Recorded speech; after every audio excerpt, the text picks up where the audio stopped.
In this video, we will unbox and set up the SureColor G6070 direct-to-film printer. Make sure you have ample space. Remove and set aside the contents. Locate the Allen wrench and screws and keep them in a safe place. These three parts are for the printer stand. 2 people are recommended to assemble the printer stand. Use the Allen wrench to tighten the 4 internal screws. There are 2 per side.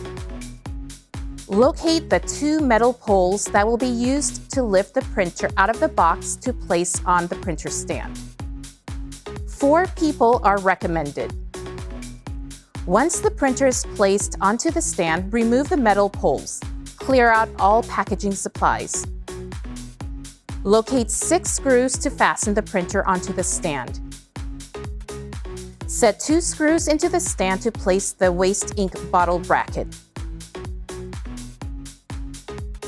Undo the packaging around the waste ink tubing. Remove the lid from the waste ink bottle and place the tubing into the bottle. Make sure that the tubing is not kinked to ensure proper flow down into the bottle. Remove the blue packaging tape off the printer. Open the cover to remove the rest of the tape. After removing the tape from the fabric head wiper, make sure the wiper is properly seated in its place.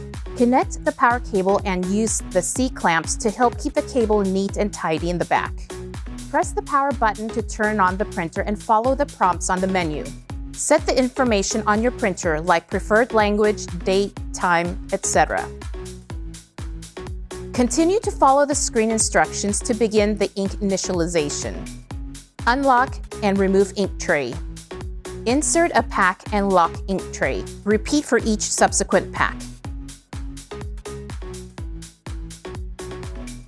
Press OK button, and the printer will begin charging the ink delivery system. Follow the instructions on the touchscreen menu.